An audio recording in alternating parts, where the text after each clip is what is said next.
Hey everybody, welcome back to the Hillside greenhouse. Today's a big day. I'm going to start getting some of my very first plants in the ground for its inaugural season.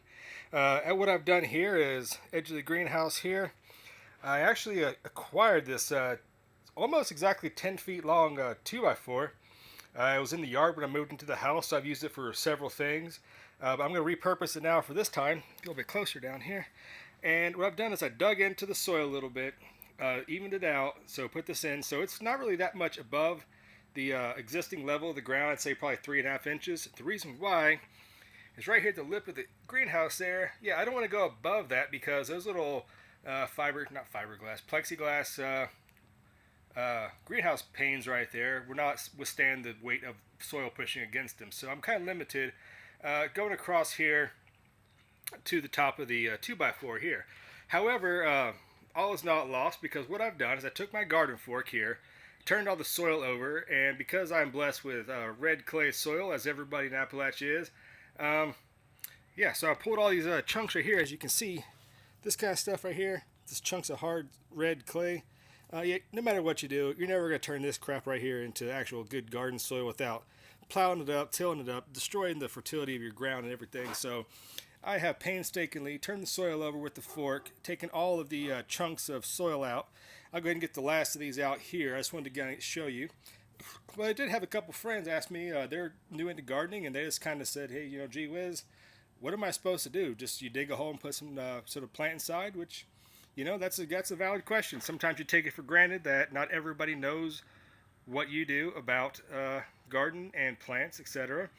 So this is a good example of starting from scratch. So yeah, I'd say first step is to dig down, get all of the rocks, sticks, any roots that may or may not be down there.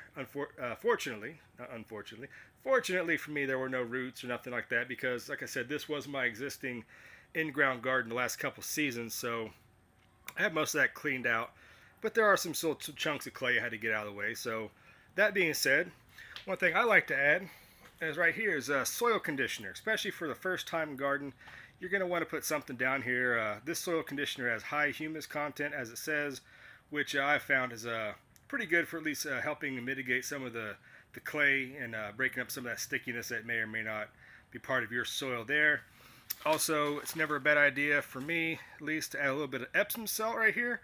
Just grab a handful, kind of lightly sprinkle it around. There's no real exact science. I'm sure there's some kind of measurement you may or may not be able to come up with as far as 1 cup or 2 cups per X amount of cubic feet, but I'm not really have a lot of time for measuring things out. So a handful, spread it lightly across the soil, get it evenly spaced. It's going to be doing fine. It's going to really help your soil out. Your plants love it. At least in my experience. If you have other experience, let me know. But if people want to know how I do it, so this is how I do it. So it works for me, so I'm just going to keep doing it. What else I like to use here is, and you can use whatever brand you want to use, this is organic pelletized fertilizer. And with this being new soil, I haven't had many years to build up the organic matter, get things growing in there that way. But so to get it off to a good start, and I went ahead and put this down and turned it into the soil a little bit. Just same ratio as the Epsom salt, a couple handfuls, spread it evenly across the garden bed there.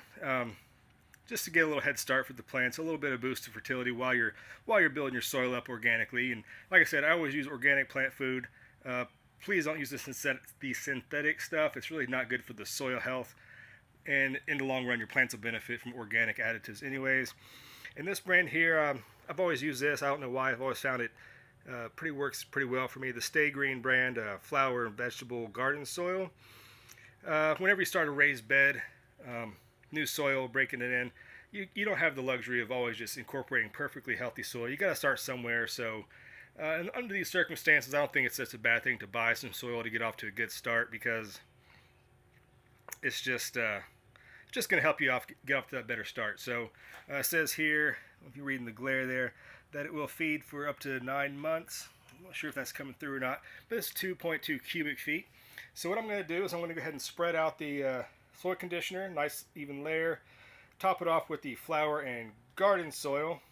There you go. So that's how I'm going to get off to a good start this year, breaking the new ground. And I'm going to show you this right here. This, like I said, was my existing garden soil. So this is actually not officially starting from scratch, but that's actually pretty good soil there. Nice black soil with the content in it right here.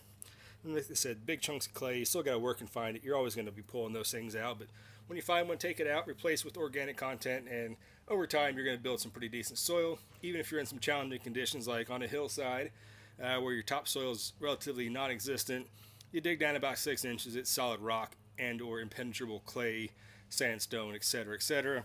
And if you go up to here, like I showed you in the beginning, this was not part of the original garden from last year, so it's full of chunks of this hard clay. The soil has a yellowish orange clay to it, which is not anything like the black soil at the other end of the greenhouse. So yeah, guys, that's how I'm going to go ahead and get started. I will leave it there. Like I said, just take time building your soil up. There's no magic pill, but please don't use the blue stuff. You know what I'm talking about. Put it in the bottle, shake it up, put it on your plants, thinking it's going to be a miracle cure. It is not. Time, organic matter, and patience is what builds your soil. So I'm going to go ahead and get back doing that, and hopefully I'll be able to get some plants in the ground here in the next coming days. Pretty excited to commission this greenhouse this year. I've been wanting one for a really long time, so there's another look at some of the additives I put in my soil to begin with.